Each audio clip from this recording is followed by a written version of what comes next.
Stay tuned to Kids Corner and set free from all tensions and worries.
Praise God. ഇന്നത്തെ kids കോർണറിലേക്ക് എൻ്റെ എല്ലാ കൂട്ടുകാർക്കും സ്വാഗതം. ഇന്നത്തെ വീഡിയോ കണ്ടു കഴിഞ്ഞപ്പോൾ ഇന്നത്തെ ടോപ്പിക്ക് ഒരുവിധം മനസ്സിലായല്ലേ? നമ്മളായിരിക്കുന്ന വീട് ഈശോയുടെ ഭാഷയിൽ പറഞ്ഞു കഴിഞ്ഞാൽ ഇടയൻ്റെ തൊഴുത്ത്, അതായത് കത്തോലിക്ക സഭയെക്കുറിച്ചാണ് നമ്മളിന്ന് സംസാരിക്കുന്നത്. ഇന്നത്തെ എപ്പിസോഡിൽ 2 പ്രത്യേകതകളുണ്ട്. അതിലൊന്നിതാണ് ഇന്ന് നമ്മൾ പഠിക്കുന്ന വചനവും സുകൃജപവും ഈ മാസത്തെ ഏഞ്ചൽസ് ആർമി മാഗസിനിലുള്ളതാണ്. ഈ മാഗസിനിൽ 4 വചനവും സുകൃജപവും ഉണ്ട്. അതിലൊരെണ്ണമാണ് നമ്മളിന്ന് പഠിക്കുന്നത്. രണ്ടാമത്തെ പ്രത്യേകത, നിങ്ങൾ യൂഷ്വലി നിങ്ങളുടെ ഡൗട്ട്സ് ക്ലിയർ ചെയ്യുന്ന ഒരു അങ്കിൾ അല്ലെങ്കിൽ ആൻറ്റിയുടെ ഉണ്ടല്ലേ. ഇന്ന് ഒരു വ്യത്യാസമുണ്ട്. ഇന്ന് നമ്മൾ സംസാരിക്കുന്ന വളരെ ഇമ്പോർട്ടൻ്റ് ഒരു ടോപ്പിക്കാണ് കത്തോലിക്ക സഭ. അതുകൊണ്ട് തന്നെ സഭയിൽ വളരെ ഇമ്പോർട്ടൻ്റ് ഒരു റോൾ വഹിക്കുന്ന ഒരാളാണ് ഫാദർ ജോഷി മയ്യാറ്റിൽ. അച്ഛൻ KCBC ബൈബിൾ കമ്മീഷൻ്റെ സെക്രട്ടറിയായി സേവനം ചെയ്യുന്നു. അപ്പോൾ ഇന്ന് നിങ്ങളുടെ ഡൗട്ട്സ് എല്ലാം നിങ്ങൾ റെഡിയാക്കി വെച്ചോ. ഒരു അച്ഛനാണ് നിങ്ങൾക്ക് ഇന്ന് ക്ലിയർ ചെയ്ത് തരാൻ പോകുന്നത്. ഓക്കെ, അതിനു മുമ്പ് ഇന്നത്തെ വചനവും സുകൃജപവും പഠിക്കാം. ഇന്നത്തെ വചനം ഇതാണ്. വിശുദ്ധ യോഹന്നാൻ എഴുതിയ സുവിശേഷം 5-ാം അധ്യായം 24-ാം വാക്യം. സത്യം സത്യമായി ഞാൻ നിങ്ങളോട് പറയുന്നു, എൻ്റെ വചനം കേൾക്കുകയും എന്നെ അയച്ചവനെ വിശ്വസിക്കുകയും ചെയ്യുന്നവന് നിത്യജീവനുണ്ട്. ഒന്ന് റിപ്പീറ്റ് ചെയ്യോ? സത്യം സത്യമായി ഞാൻ നിങ്ങളോട് പറയുന്നു, സത്യം സത്യമായി ഞാൻ നിങ്ങളോട് പറയുന്നു, എൻ്റെ വചനം കേൾക്കുകയും എൻ്റെ വചനം കേൾക്കുകയും എന്നെ അയച്ചവനിൽ വിശ്വസിക്കുകയും ചെയ്യുന്നവന് നിത്യജീവനുണ്ട്. ഓക്കെ, ഇനി സുകൃജപം. ഈശോയെ, ഞാൻ അങ്ങിൽ വിശ്വസിക്കുന്നു, എൻ്റെ വിശ്വാസത്തെ വർദ്ധിപ്പിക്കണമേ.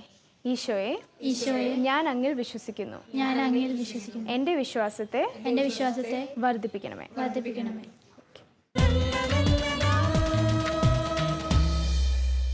സഭയെ എന്തുകൊണ്ടാണ് കത്തോലിക്ക സഭ എന്ന് വിളിക്കുന്നത്?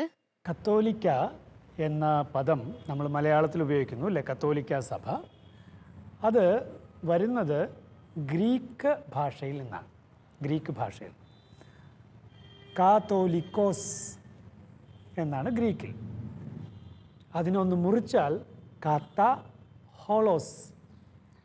കത്ത ഹോളോസ്. ഹോളോസ് എന്ന് പറഞ്ഞാൽ മുഴുവൻ, കത്ത സംബന്ധിച്ചത്. അപ്പോൾ മുഴുവനെയും സംബന്ധിച്ചതാണ് കത്തോലിക്ക എന്ന പദത്തിൻ്റെ അർത്ഥം. അതിനെ സാർവത്രികം എന്ന് നമ്മൾ മലയാളത്തിൽ പറയും, യൂണിവേഴ്സൽ എന്ന് ഇംഗ്ലീഷിൽ പറയും. അപ്പോൾ കത്തോലിക്ക സഭ എന്നാൽ ചെറിയ ഇടുങ്ങിയ സഭയല്ല, എല്ലാവർക്കും വേണ്ടിയുള്ളത്. ഈശോ ആഗ്രഹിച്ച സഭ, എല്ലാവരെയും ഉൾക്കൊള്ളുന്ന സഭ എന്നർത്ഥത്തിലാണ് നമ്മൾ കത്തോലിക്ക എന്ന പദം പ്രയോഗിക്കുന്നത്. 107-ൽ ആദ്യമായി ഇത് ഉപയോഗിച്ചത് അന്ത്യോക്യയിലെ വിശുദ്ധ ഇഗ്നേഷ്യസാണ്. അദ്ദേഹം പറഞ്ഞു, മെത്രാൻ എവിടെയുണ്ടോ അവിടെ വിശ്വാസികളും ആയിരിക്കണം. ഇതെങ്ങനെയാണ്? യേശു എവിടെയുണ്ടോ അവിടെ കത്തോലിക്ക സഭ ഉള്ളതുപോലെ. അങ്ങനെയാണ് ആദ്യമായിട്ട് ആ പ്രയോഗം നമുക്ക് ചരിത്രത്തിൽ കാണാൻ കഴിയുന്നത്. പിന്നീടും 177 മൊറട്ടോറിയൻ ഫ്രാഗ്മെൻറ്റ്, 4-ാം നൂറ്റാണ്ടിൽ സിറിള് ഓഫ് അലക്സാൻഡ്രിയ, ഇങ്ങനെ പല വ്യക്തികൾ ഈ കത്തോലിക്ക എന്ന പദം വീണ്ടും വീണ്ടും വീണ്ടും വീണ്ടും ഉപയോഗിച്ചിട്ടുണ്ട്. ഇപ്പോൾ നമുക്കറിയാവുന്നതുപോലെ കത്തോലിക്ക സഭ എന്നാൽ നമ്മളേവരും വിശ്വസിക്കുന്ന അംഗങ്ങളായിരിക്കുന്ന മാർപ്പാപ്പയുടെ നേതൃത്വത്തിന് കീഴിലുള്ള സഭയെ വിളിക്കുന്ന പേരാണ് കത്തോലിക്ക സഭ. ഓക്കെ, കത്തോലിക്ക സഭ ആരാണ് സ്ഥാപിച്ചത്? തീർച്ചയായും കത്തോലിക്ക സഭ സ്ഥാപിച്ചത് ഈശോയാണ്. സഭ സ്ഥാപിച്ചത് ഈശോയാണ്. ഈശോ നിങ്ങൾക്കറിയാമല്ലോ, നിങ്ങൾ ബൈബിൾ ഒന്ന് നോക്കിയേ. ബൈബിൾ തുടക്കം മുതൽ അവസാനം വരെ നോക്കിയാൽ വളരെ രസകരമായൊരു കാഴ്ച കാണാം. തുടക്കത്തിൽ എല്ലാം സൃഷ്ടിക്കുന്ന ദൈവം അല്ലേ, പിന്നീട് അബ്രാഹത്തെ പ്രത്യേകം തിരഞ്ഞെടുക്കുന്ന ദൈവം, പിന്നീട് ഈ തിരഞ്ഞെടുപ്പ് ഇങ്ങനെ ചുരുങ്ങി ചുരുങ്ങി വന്ന് യാക്കോബ് അല്ലേ, യാക്കോബിന് എത്ര മക്കൾ? 12 പേര്, 12 ഗോത്രങ്ങൾ. ഈ ഗോത്രത്തിൽ നിന്ന് ഏത് ഗോത്രത്തിലാണ് ഈശോ ജനിച്ചത്? 12 ഗോത്രങ്ങളിൽ യൂദ, ദാവീദിൻ്റെ ഭവനത്തിൽ യൂദ ഗോത്രത്തിൽ ഈശോ ജനിച്ചു. ഈശോ ജനിച്ചതിന് ശേഷം പിന്നെ എന്താ സംഭവിക്കുന്നത്? പരസ്യ ജീവിതകാലത്ത് 12 പേരെ തിരഞ്ഞെടുത്തു. എത്ര പേരെ? 12. പഴയ നിയമത്തിൽ ഗോത്രങ്ങൾ, പുതിയ നിയമത്തിൽ 12 അപ്പസ്തോലന്മാർ. ശരിയല്ലേ? അപ്പോൾ ഒരു തുടർച്ച നമുക്ക് കാണാം. വിശ്വാസികളുടെ സമൂഹം പഴയ നിയമത്തിൽ, വിശ്വാസികളുടെ സമൂഹം പുതിയ നിയമത്തിൽ. അപ്പോൾ ഇനി ഈ 12 അപ്പസ്തോലന്മാരിൽ വിശുദ്ധ മത്തായിയുടെ സുവിശേഷം 16-ാം അധ്യായം 18-ാം വാക്യത്തിൽ ഈശോ ഒരാളോട് പറയുന്നു, നീ പത്രോസാകുന്നു, ഈ പാറമേൽ ഞാൻ എൻ്റെ സഭ സ്ഥാപിക്കും. അല്ലേ? അപ്പോൾ ഈശോ പത്രോസാകുന്ന പാറമേൽ തൻ്റെ സഭ പണിതു. അപ്പോൾ ഈശോയാണ് സഭ സ്ഥാപിച്ചത്. ഇനി ഇതിൻ്റെ ഔദ്യോഗികമായ ഉദ്ഘാടനം എപ്പോഴാണ് നടന്നതെന്ന് നിങ്ങൾക്കറിയാവോ? സഭയുടെ ഔദ്യോഗികമായ ഉദ്ഘാടനം എപ്പോഴാണ് നടന്നത്? പെന്തക്കോസ്താ ദിനത്തിൽ. അത് അപ്പസ്തോല പ്രവർത്തനം 2-ാം അധ്യായത്തിൽ നമുക്ക് കാണാവുന്നതാണ്. ശരിയല്ലേ? അന്ന് അവർ എല്ലാവരോടും പ്രഘോഷിക്കാനായി പുറത്തേക്കിറങ്ങി. അപ്പോൾ സഭ ഉള്ളത്, പഴയ നിയമത്തിൽ ഇസ്രായേൽ ജനമുള്ളത് എന്തിനു വേണ്ടിയാണ്? ഈശോയെ ലോകത്തിൽ അവതരിപ്പിക്കാൻ. ശരിയല്ലേ? അതിൽ നിന്നാണ് ഈശോ ജനിക്കേണ്ടത്. ഇനി അപ്പസ്തോലന്മാരുള്ളതോ ഈശോയെ ലോകത്തിന് കൊടുക്കാൻ. അപ്പോൾ വിശ്വാസി സമൂഹത്തിൻ്റെ ഉത്തരവാദിത്വം ഈശോയെ എല്ലാവരിലേക്കും വഹിക്കുക എന്നുള്ളതാണ്. അപ്പോൾ സഭ ഈശോയെ വഹിക്കുന്നു. അതുകൊണ്ട് സഭയെ വിളിക്കുന്നു പ്രേക്ഷിതയാണ്, മിഷണറിയാണ് എന്നൊക്കെ നമ്മൾ പറയും. അല്ലേ? ശരിയാണ്. കത്തോലിക്ക സഭയിൽ എന്തുകൊണ്ടാണ് ഇത്രയും റീത്തുകൾ ഉണ്ടായത്? ശരിയാണ്. സഭയിൽ റീത്തുകളുണ്ട്. കേരളത്തിൽ എത്ര റീത്തുകളുണ്ട്? 3 റീത്തുകളുണ്ട്. 3 ഏതൊക്കെയാണ്? സീറോ മലങ്കര, സീറോ മലബാർ, പിന്നെ ലത്തീൻ. സീറോ ലത്തീൻ അല്ല, ലത്തീൻ. അപ്പോൾ 3 റീത്തുകൾ നമുക്കുണ്ട്. ശരി. ഇനി ഇത് ലോകത്തിലുള്ള എല്ലാ റീത്തുകളുടെയും ചെറിയൊരു ഭാഗമാണ്. 22 റീത്തുകളെങ്കിലും ഉണ്ട് എന്നാണ് പറയപ്പെടുന്നത്. എങ്കിലും എന്ന് പറയുമ്പോൾ അതിൽ ചിലതൊക്കെ പെട്ടിട്ടില്ല. 21 ഈസ്റ്റേൺ, അതായത് കിഴക്കിൻ്റെ റീത്തുകളും കിഴക്കൻ പ്രദേശത്തിൻ്റെ റീത്തുകളും ഈസ്റ്റേൺ ചേർച്ചസ് എന്ന് നമ്മൾ വിളിക്കുന്നത്. ഒരു പാശ്ചാത്യ റീത്തും കണക്ക് കൂട്ടുമ്പോഴാണ് 22. ഇനി പാശ്ചാത്യ റീത്തായ ലത്തീൻ റീത്തിൽ തന്നെ അംബ്രോസിയൻ റീത്ത്, മൊസാരബിക് റീത്ത് എന്നൊക്കെ പറഞ്ഞ് വീണ്ടും കുറേ റീത്തുകളൊക്കെ ഉണ്ട്. അപ്പോൾ ഏതായാലും നിങ്ങൾ മനസ്സിലാക്കുക, 22 റീത്തുകൾ നമുക്ക് ഉണ്ട് കത്തോലിക്ക സഭയിൽ. ഇനി ചോദ്യം ഇതെങ്ങനെയാണ് ഉണ്ടായതെന്നാണ്. വിശ്വാസി സമൂഹം ഓരോ പ്രത്യേക സ്ഥലങ്ങളിൽ ശക്തിപ്പെട്ടു. ശരിയല്ലേ? ശരിയാണ്. ആദ്യമായി നമുക്ക് പറയാൻ കഴിയുന്നത് സിറിയയിൽ അന്ത്യോക്യ അല്ലേ? സിറിയയിലെ അന്ത്യോക്യ. പിന്നെ നമുക്ക് പറയാൻ കഴിയുന്ന മറ്റൊരു സ്ഥലമാണ് റോമ. പറയാൻ കഴിയുന്ന മറ്റൊരു സ്ഥലമാണ് അലക്സാൻഡ്രിയ, ഈജിപ്തിലെ അല്ലേ?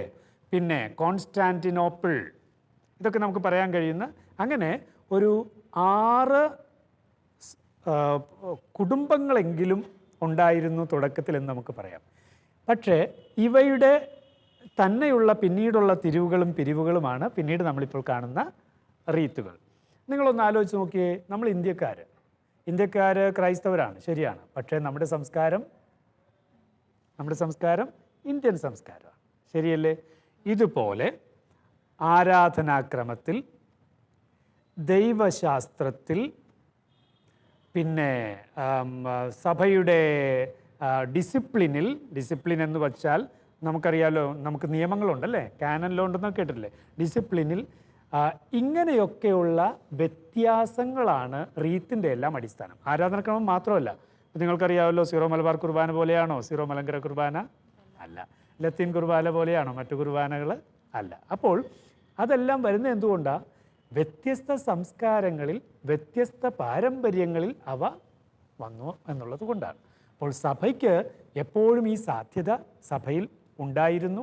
ആ സാധ്യത ഉപയോഗിച്ച് ആരാധനാക്രമത്തിലും വിശ്വാസത്തിൻ്റെ ആഘോഷത്തിലും വിശ്വാസത്തിൻ്റെ പ്രകടനത്തിലും അതുപോലെ തന്നെ ദൈവശാസ്ത്രത്തിലും ഡിസിപ്ലിനും ഒക്കെ ഉണ്ടായ വ്യത്യാസങ്ങൾ, ആ വ്യത്യാസങ്ങളാണ് റീത്തുകളുടെയൊക്കെ അടിസ്ഥാനമായിട്ട് നിൽക്കുന്നത്.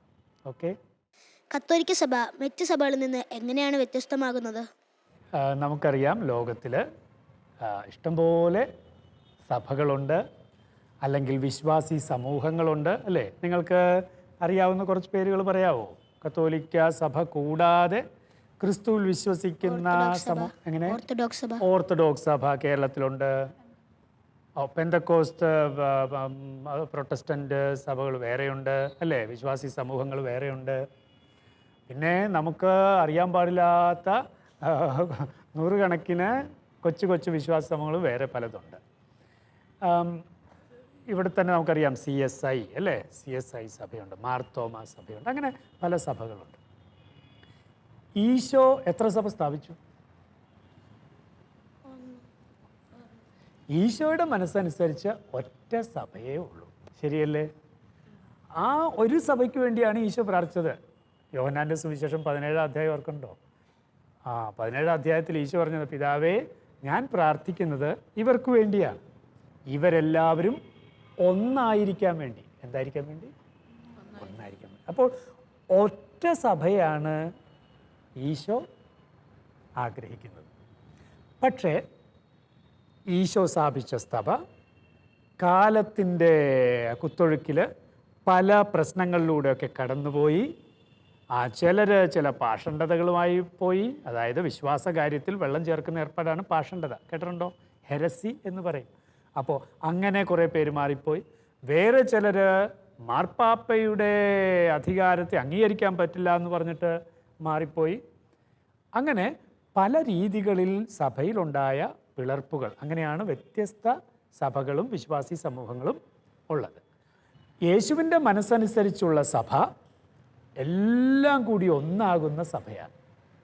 കത്തോലിക്ക സഭയിൽ യേശുവിൻ്റെ മനസ്സനുസരിച്ചുള്ള സഭ ഉൾച്ചേർന്നിരിക്കുന്നു എന്ന് നമുക്ക് പറയാം. അതിനാണ് സബ്സിസ്റ്റ് ഇൻ എന്നൊരു പ്രയോഗം രണ്ടാം വത്തിക്കാൻ കൗൺസിലിൽ നടത്തി. സബ്സിസ്റ്റ് in the church of Christ സബ്സിസ്റ്റ് in the Catholic church. പക്ഷേ ഓർക്കണം, കത്തോലിക്ക എന്നുള്ള ആ പേര് തന്നെ എല്ലാവരെയും ഉൾക്കൊള്ളാനായി കയ്യും നീട്ടി ഇരിക്കുന്ന, അല്ലെങ്കിൽ ഒരുമയുടെ സഭ എന്നുള്ളൊരു ആശയം അതിലുണ്ട്. നിങ്ങൾക്കറിയാമല്ലോ, സഭയ്ക്ക് 4 ലക്ഷണങ്ങളുണ്ട്. കേട്ടിട്ടുണ്ടോ? സഭയുടെ 4 ലക്ഷണങ്ങൾ ഏതൊക്കെയാണ്? വിശ്വാസ പ്രമാണത്തിൽ നമ്മൾ സഭ ഏകമാണ്, വിശുദ്ധമാണ്, സാർവത്രികമാണ്, അതായത് കാതോലികമാണ്, പിന്നെ ശ്ലൈഹികമാണ് അഥവാ അപ്പസ്തോലികമാണ്, ശരിയല്ലേ? അപ്പോൾ ഒന്നായിരിക്കുന്നു, വിശുദ്ധമായിരിക്കുന്നു, കാതോലികമായിരിക്കുന്നു, എല്ലാവർക്കും വേണ്ടിയുള്ളതായിരിക്കുന്നു, ഒപ്പം അപ്പസ്തോലന്മാരിൽ സ്ഥാപിതമായിരിക്കുന്നു. അപ്പോൾ ഇത്തരത്തിൽ സഭയുടെ ലക്ഷണങ്ങൾ 4ആണ്. ഈ 4 ലക്ഷണങ്ങളും കത്തോലിക്ക സഭയിലില്ലേ? ഉണ്ട്. ഏതാണ്? കത്തോലിക്ക സഭ ഒന്നാണ്. വ്യത്യസ്ത റീത്തുകളുണ്ടെങ്കിലും കത്തോലിക്ക സഭ എത്രയുണ്ട്? 1. ഇപ്പോൾ സീറോ മലബാർ സഭയുടെ അധ്യക്ഷനാരാ? ജോർജ് ആലഞ്ചേരി പിതാവ്, ശരിയല്ലേ? പക്ഷേ ഇനി സീറോ മലങ്കര സഭയുടെ തലവനാരാ? കർദിനാൾ ക്ലിമ്മീസ്, അല്ലേ? ക്ലിമ്മീസ് പിതാവ്. അപ്പോൾ ഇനി ഇവിടെ ലത്തീൻ സഭയുണ്ട് അല്ലേ? വ്യക്തിഗത സഭകൾ 3 ഇവിടെ നമുക്കുള്ളത്. ലത്തീൻ സഭയുടെ നേതാവ് നമുക്കറിയാം, ആർച്ച് ബിഷപ്പ്മാർ അല്ലേ, 2 പേരുണ്ട്. സൂസൈപാക്യം പിതാവുണ്ട്, ഫ്രാൻസിസ് കല്ലറക്കൽ പിതാവുണ്ട്, ശരിയല്ലേ? പക്ഷേ ഇത് 3 റീത്തുകൾ, 3 വ്യക്തിഗത സഭകൾ 3ആയിട്ടാണോ നിൽക്കുന്നത്? അല്ല, മാർപ്പാപ്പയുടെ കീഴിൽ കത്തോലിക്ക സഭയായിട്ടാണ് നിലകൊള്ളുന്നത്. അപ്പോൾ ഒന്നാണ് എന്നുള്ളത് സത്യമാണ്. ഇനി വിശുദ്ധമാണ്, സഭ വിശുദ്ധമാണ്. കൂദാശകളിലൂടെ വിശുദ്ധി നേടുന്ന സഭ, വചനത്തിലൂടെ വിശുദ്ധി നേടുന്ന സഭ അല്ലേ, പിന്നെ പരിശുദ്ധാത്മാവിനെ പ്രാർത്ഥനയിലൂടെ വിശുദ്ധി നേടുന്ന സഭ. അങ്ങനെ വിശുദ്ധമാണ് സഭ. നമ്മളാണ് ഇതിൽ അംഗങ്ങൾ എന്നുള്ള രീതിയിൽ തീർച്ചയായിട്ടും സഭയിൽ നമ്മളിൽ പാപമുണ്ടല്ലേ. അപ്പോൾ പക്ഷേ നമ്മൾ കൂദാശകളിലൂടെ പാപമോചനം നേടുന്നു. അങ്ങനെ വിശുദ്ധമാണ് സഭ. ഇനി 3-മത്തത് എന്താണ്? സാർവത്രികം. അത് വ്യക്തമാണ്, എല്ലാവർക്കും വേണ്ടിയുള്ളതാണ് സാർവത്രികം. ഇനി ഏറ്റവും ഒടുവിൽ പറഞ്ഞ എന്താണ്? അപ്പസ്തോലികം. ആരാ ഇന്നത്തെ അപ്പസ്തോലന്മാർ? ആ ചോദ്യം പ്രധാനപ്പെട്ട ചോദ്യമാണ്. കൊച്ച് ഏത് രൂപതയിൽപ്പെട്ടതാ? എറണാകുളം അല്ലേ? എറണാകുളം അങ്കമാലി അതിരൂപതയിൽപ്പെട്ടതാണ്. എറണാകുളം അങ്കമാലി അതിരൂപതയിലെ മെത്രാൻ ആരാണോ ആ മെത്രാനാണ് അപ്പസ്തോലൻ. മനസ്സിലായോ? ഓരോ രൂപതയിലെയും മെത്രാനാണ് ആ രൂപതയിലെ അപ്പസ്തോലൻ. അപ്പോൾ അപ്പസ്തോലികമാണ് എന്ന് പറയുമ്പോൾ മെത്രാന്മാരാൽ നയിക്കപ്പെടുന്നത് എന്നാണ് അർത്ഥം. മനസ്സിലായല്ലോ? അപ്പോൾ അപ്പസ്തോലിക. അതുകൊണ്ട് തന്നെ ഈ 4 ലക്ഷണങ്ങളും പൂർണ്ണമായുള്ള കത്തോലിക്ക സഭ. ഇതാണ് വളരെ വലിയ പ്രത്യേകത. കൂദാശകൾ, എത്ര കൂദാശകൾ നമുക്കുണ്ട്? 7 കൂദാശകൾ. അത് കത്തോലിക്ക സഭയിലുണ്ട്, ശരിയല്ലേ? വചനപ്രഘോഷണം സഭയിലുണ്ട്. വ്യക്തമായ നിയമമുണ്ട്. എന്തായ നിയമത്തെ പറയുന്നത്? കാനൻ നിയമം, ശരിയല്ലേ? ഇതെല്ലാം പറയുമ്പോഴും കത്തോലിക്ക സഭ മറ്റു സഭകളുമായി ചേർന്ന് നിൽക്കുന്നു. ഓർത്തഡോക്സ് സഭയാണ് കത്തോലിക്ക സഭയോട് വളരെ അടുത്ത് നിൽക്കുന്നു. പരിശുദ്ധ കുർബാനയുള്ള ഐക്യവും കൂടി വന്നു കഴിഞ്ഞാൽ എല്ലാമായി പൂർണ്ണമായി. ഇനി അത്രയ്ക്കെത്താത്ത മറ്റ് അപൂർണ ബന്ധമുള്ള മറ്റ് സഭകളൊക്കെ ഉണ്ട്. അപ്പോൾ ഇതാണ് മോൻ ചോദിച്ച ചോദ്യത്തിന് ഉത്തരവായിട്ടുള്ളത്. ഓക്കെ, വളരെ ചുരുങ്ങിയ സമയം കൊണ്ട് തന്നെ അച്ഛൻ നമ്മൾക്ക് കത്തോലിക്ക സഭയെക്കുറിച്ച് കുറേ കാര്യങ്ങൾ പറഞ്ഞു തന്നല്ലേ. പക്ഷേ നിങ്ങൾക്ക് ഇനിയും കുറേ ഡൗട്ട്സ് ഉണ്ട്, ഇനിയും കുറേ കാര്യങ്ങൾ നമ്മൾ അറിയാനുണ്ട്. അതൊക്കെ നമുക്ക് നെക്സ്റ്റ് വീക്ക് അറിയാം. ഇന്നത്തേക്ക് ഇത്ര മതി അല്ലേ? അപ്പോൾ അടുത്തത് നമ്മൾക്കൊരു ആക്ഷൻ സോങ് കാണാം. അതിന് മുമ്പ് വചനവും സുകൃതവും ഏറ്റുപറയാം. വിശുദ്ധ യോഹന്നാൻ എഴുതിയ സുവിശേഷം 5-ാം അധ്യായം 24-ാം വാക്യം. സത്യം സത്യമായി ഞാൻ നിങ്ങളോട് പറയുന്നു, എന്റെ വചനം കേൾക്കുകയും എന്നെ അയച്ചവനിൽ വിശ്വസിക്കുകയും ചെയ്യുന്നവന് നിത്യജീവനുണ്ട്. സുകൃതജപം. ഈശോയെ, ഞാൻ അങ്ങിൽ വിശ്വസിക്കുന്നു. എന്റെ വിശ്വാസത്തെ വർദ്ധിപ്പിക്കണമേ.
ഒരു കഥ കേൾക്കാം. ഇന്ന് അമ്മാമ്മ ആരുടെ കഥയാണ് പറഞ്ഞിരുന്നതെന്ന് നമുക്ക് നോക്കാം. അപ്പോൾ വേഗം വചനവും സുഹൃത്തുക്കൾ ഏറ്റു പറയാം. വിശുദ്ധ യോഹന്നാൻ എഴുതിയ സുവിശേഷം 5-ാം അധ്യായം 24-ാം വാക്യം. സത്യം സത്യമായി ഞാൻ നിങ്ങളോട് പറയുന്നു, സത്യം സത്യമായി ഞാൻ നിങ്ങളോട് പറയുന്നു, എൻ്റെ വചനം കേൾക്കുകയും എൻ്റെ വചനം കേൾക്കുകയും എന്നെ അയച്ചവനിൽ വിശ്വസിക്കുകയും ചെയ്യുന്നവന് നിത്യജീവനുണ്ട്. ഇനി സുഹൃത്തുക്കൾ, ഈശോയെ ഞാൻ അങ്ങിൽ വിശ്വസിക്കുന്നു. എൻ്റെ വിശ്വാസത്തെ വർദ്ധിപ്പിക്കണമേ. ഇന്ന് ഞാൻ നിങ്ങളോട് പറയാൻ പോകുന്നത് വിശുദ്ധ ജോൺ ക്രിസോസ്റ്റം. വിശുദ്ധൻ ജനിച്ചത് സിറിയയിൽ ഒരു സൈന്യാധിപൻ്റെ മകനായിട്ടാണ്. ഏക മകൻ. വലിയൊരു വിശുദ്ധനായിരുന്നു. അതായത് 4 മഹാപിതാക്കന്മാരിൽ, അതായത് പൗരസ്ത്യ സഭയിൽ 4 വലിയ പിതാക്കന്മാരിൽ ഒരാളാണ് വിശുദ്ധ ജോൺ ക്രിസോസ്റ്റം. ഈ വിശുദ്ധരെ പറ്റി നിങ്ങൾ കേട്ടിട്ടുണ്ടോ? അതാണ്, നമ്മുടെ സഭയിൽ ഒരുപാട് വിശുദ്ധരുണ്ട്, പക്ഷേ നമ്മൾ അവരെയൊന്നും അറിയുന്നില്ല. അവരെന്തുമാത്രം ത്യാഗവും എന്തുമാത്രം സഹനവും കൊണ്ടാണ് ഈ വിശുദ്ധ പദവിയിലെത്തിയത്. ഈ വിശുദ്ധനെ പറ്റി നമുക്കൊന്ന് കേൾക്കണ്ടേ? ഈ വിശുദ്ധനെ പറ്റി കേൾക്കുക മാത്രമല്ല, അനുകരിക്കുകയും വേണം. അതായത് ഈ വിശുദ്ധൻ ജനിച്ചതും ജീവിച്ചതുമെല്ലാം ഒരു ലക്ഷ്യമുണ്ടായിരുന്നു. അതായത് നിത്യ സൗഭാഗ്യത്തിലെത്തുക, താൻ തന്നെയല്ല മറ്റുള്ളവരെ എത്തിക്കാൻ വേണ്ടിയുള്ള പ്രയത്നം. പുള്ളി സിറിയയിലെ ഒരു സൈന്യാധിപൻ്റെ മകൻ ആയിട്ടാണ് ജനിച്ചത്. ഏകമകൻ. ഈ ഏകമകനാണ് വലിയൊരു വിശുദ്ധനായി തീർന്നത്. അമ്മയ്ക്ക് ഏതാണ്ട് 20 വയസ്സായപ്പോൾ ഭർത്താവ് മരിച്ചു. പക്ഷേ അമ്മ പിന്നീടൊരു വിവാഹം കഴിച്ച് സുഖജീവിതം നയിക്കാൻ ആഗ്രഹിച്ചില്ല. ഈ മകനെ നന്നായിട്ട് വളർത്തണം, ഈ മകന് വേണ്ടി ജീവിക്കണം എന്നുള്ള ആഗ്രഹത്തോടുകൂടി അമ്മ മകനെ വളർത്തി. അമ്മയ്ക്ക് ഒത്തിരി സഹിക്കേണ്ടി വന്നു. ആരും സഹായത്തിനുണ്ടായിരുന്നില്ല. എങ്കിലും ഒത്തിരി സഹിച്ചാണെങ്കിലും ഈ മകനെ നന്നായിട്ട് വളർത്തി. അമ്മ നല്ല സൽസ്വഭാവിയായിരുന്നു. ആ അമ്മയുടെ സ്വഭാവം അതേപടി പകർത്തി മകൻ ജീവിച്ചു. വളരെ ചെറുപ്പത്തിലെ തന്നെ അവൻ നന്നായിട്ട് പ്രാർത്ഥിക്കുമായിരുന്നു. പ്രാർത്ഥനയിൽ നടക്കുന്ന വഴിയെല്ലാം അവൻ സുഹൃദേവൻ ചൊല്ലിക്കൊണ്ടാണ് നടക്കുന്നത്. അങ്ങനെയാണ് വളർന്നത്. വളർന്ന് ഏതാണ്ട് അപ്പം നന്നായിട്ട് പഠിക്കുമായിരുന്നു. പഠനത്തിലും കേമൻ, സ്വഭാവത്തിലും നല്ല കുട്ടി. അങ്ങനെ എല്ലാവരാലും പ്രിയപ്പെട്ട ഒരു മകനായിട്ടാണ് വളർന്നു വന്നത്. ഏതാണ്ട് 26 വയസ്സായപ്പോൾ 4 വലിയ ഗ്രന്ഥങ്ങൾ, പൗരോഹിത്യത്തെക്കുറിച്ച് 4 വലിയ ഗ്രന്ഥങ്ങൾ എഴുതി. അതിന്നും സഭയ്ക്ക് വലിയൊരു മുതൽക്കൂട്ടാണ്. പൗരോഹിത്യം എന്താണെന്നും പൗരോഹിത്യത്തിൻ്റെ മാഹാത്മ്യം എന്താണെന്നും മനുഷ്യരെ പറഞ്ഞ് മനസ്സിലാക്കാൻ തക്ക വിധം ഉപകാരപ്രദമായിരുന്നു ആ ഗ്രന്ഥങ്ങൾ. ഈ പൗരോഹിത്യ ഗ്രന്ഥം മാത്രമല്ല, കുടുംബജീവിതക്കാർക്കും, അതായത് ദാമ്പത്യ ജീവിതം നയിക്കുന്നവർക്കും, മാതാപിതാക്കളും മക്കളും തമ്മിലുള്ള ബന്ധം എങ്ങനെയായിരിക്കണമെന്നും മാതാപിതാക്കൾക്കുള്ള കടമ എന്താണെന്നും മക്കൾ എങ്ങനെയാണ് വളരേണ്ടതെന്നും എല്ലാം വിശദമായിട്ട് എഴുതിയ പുസ്തകങ്ങൾ, ഒരുപാട് പുസ്തകങ്ങൾ എഴുതി. സഭയ്ക്ക് അതൊക്കെ ഇന്നും വലിയ മുതൽക്കൂട്ടാണ്. 26 വയസ്സ്, ഏതാണ്ട് 30 വയസ്സോളം ഒരച്ഛനാകാനായിട്ട് ശ്രമിച്ച് അങ്ങനെ അച്ഛനായി കഴിഞ്ഞ് ഏതാണ്ട് 30 വയസ്സ് കഴിഞ്ഞപ്പോൾ കോൺസ്റ്റാന്റിനോപ്പിളിൽ അവിടുത്തെ മെത്രാൻ മരിച്ചു. അപ്പോൾ പിൻഗാമിയായിട്ട് ഈ ജോൺ അച്ഛനെയാണ് തിരഞ്ഞെടുത്തത്. ജോൺ ക്രിസോസ്റ്റം എന്നുള്ള പേര് ലഭിക്കാൻ കാരണം എന്താണെന്നറിയാമോ? നന്നായിട്ട് പ്രസംഗിക്കുമെന്ന് പറഞ്ഞില്ലേ, നല്ല വാഗ്ധോരണിയായിരുന്നു. അപ്പോൾ ഇതിൻ്റെ അർത്ഥം, ഈ വാക്കിൻ്റെ അർത്ഥം, ക്രിസോസ്റ്റം എന്നുള്ള വാക്കിൻ്റെ അർത്ഥം സ്വർണ്ണ ജിഹ്വ, വായിൽ നിന്ന് വീഴുന്നത് മുഴുവൻ അതുപോലെയുള്ള വാക്കുകളായിരുന്നു. അതുകൊണ്ടാണ് ഈ പേര് ലഭിക്കാൻ കാരണം. അനേകം പേരെ മാനസാന്തരത്തിലേക്ക് നയിക്കാൻ പുള്ളിയുടെ പ്രസംഗം ഒത്തിരി ഉപകാരപ്രദമായിരുന്നു. ഈ പ്രസംഗം കേൾക്കാൻ അനേകം സ്ഥലത്ത് നിന്ന് ആളുകളെത്തിയിരുന്നു.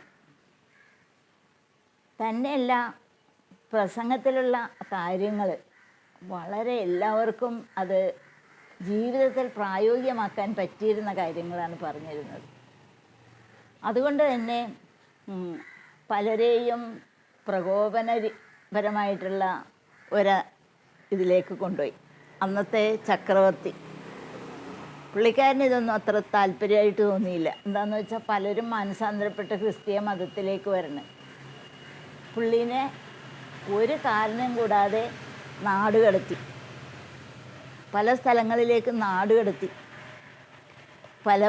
ഒരുപാട് കഷ്ടപ്പെട്ട്, അവിടെയൊക്കെ ഭക്ഷണമില്ല, തണുപ്പ് സഹിക്കാൻ പാടില്ല, അത്രയൊക്കെ വിഷമിച്ചാണ് ഓരോ ദിവസവും നീങ്ങിക്കൊണ്ടിരുന്നത്. ഒടുവിൽ ഈ കോൺസ്റ്റാന്റിനോപ്പിളിൽ അവിടുത്തെ ബിഷപ്പായതിനു ശേഷം പലരുടെയും ഈ മാനസാന്തരം കണ്ട് അന്നത്തെ ചക്രവർത്തിയാണ് ഇങ്ങനെ പുറത്താക്കിയത്. നാട് കടത്തിയ സ്ഥലത്ത് നിന്ന് തിരികെ പോരുന്ന വഴി ഒത്തിരി നടന്ന് ക്ഷീണിച്ച് അവശനായി ഒരു പള്ളിയിൽ കയറി അവിടെ കുറേ നേരം പ്രാർത്ഥിച്ചിരുന്നതിന് ശേഷം തൻ്റെ മുഷിഞ്ഞ വസ്ത്രങ്ങളെല്ലാം മാറി പുതിയ നല്ല വസ്ത്രം ധരിച്ച്, അപ്പോൾ പുള്ളിക്ക് അറിയാമായിരുന്നു മരിക്കാൻ പോവുകയാണെന്നുള്ളത്. തലേ ദിവസം ഒരു വിശുദ്ധൻ പ്രത്യക്ഷപ്പെട്ടുകൊണ്ട് പറഞ്ഞു, നാളെ നീ എൻ്റെ കൂടെ ആയിരിക്കുമെന്ന്. അതുപോലെ തന്നെ പിറ്റേ ദിവസം സമാധാനപരമായിട്ട് അവിടെ കിടന്ന് മരിച്ചു. Praise the Lord.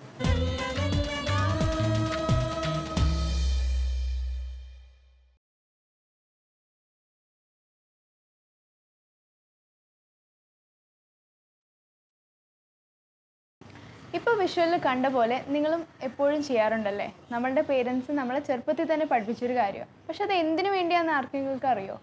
അത് ഈശോ ദേവാലയത്തിലുള്ളത് കൊണ്ടല്ലേ? കറക്റ്റ്, അത് തന്നെയാണ് കാരണം. അപ്പോൾ ഇനി മുതൽ നമ്മൾ അങ്ങനെ കുമ്പിടുമ്പോൾ ഒരു ചെറിയ പ്രെയറും കൂടെ ചൊല്ലോ. ജസ്റ്റ് ഒരു 1 സെൻറ്റൻസ് ഞാൻ പ്രെയർ പറഞ്ഞുതരാം. ഈശോയെ, ഞാൻ അങ്ങേ കുമ്പിട്ട് ആരാധിക്കുന്നു, സ്തോത്രം ചെയ്യുന്നു. എന്തുകൊണ്ടെന്നാൽ വിശുദ്ധ കുരിശിനാൽ അങ്ങ് ഞങ്ങളെ വീണ്ടും രക്ഷിക്കും. ഇതൊന്ന് ചൊല്ലോ ഇനി. ഓക്കെ, അപ്പോൾ ഇന്നത്തെ എപ്പിസോഡ് ഇവിടെ കഴിഞ്ഞു. നിങ്ങളുടെ ഡൗട്ട്സ് ഒക്കെ ക്ലിയർ ആയി. നമുക്കൊന്നും കൂടെ വചനം സുഹൃത്തപ്പോൾ ഏറ്റുപറയാം. വിശുദ്ധ യോഹന്നാൻ എഴുതിയ സുവിശേഷം 5-ാം അധ്യായം 24-ാം വാക്യം. സത്യം സത്യമായി ഞാൻ നിങ്ങളോട് പറയുന്നു, സത്യം സത്യമായി ഞാൻ നിങ്ങളോട് പറയുന്നു, എൻ്റെ വചനം കേൾക്കുകയും എന്നെ അയച്ചവനിൽ വിശ്വസിക്കുകയും ചെയ്യുന്നവന് നിത്യജീവനുണ്ട്. ഓക്കെ, ഇനി സുഹൃജപം. ഈശോയെ, ഞാൻ അങ്ങിൽ വിശ്വസിക്കുന്നു. എൻ്റെ വിശ്വാസത്തെ വർദ്ധിപ്പിക്കണമേ. ഓക്കെ, അപ്പോൾ ഇനി നെക്സ്റ്റ് വീക്ക് കാണാം. അതുവരേക്കും ബൈ.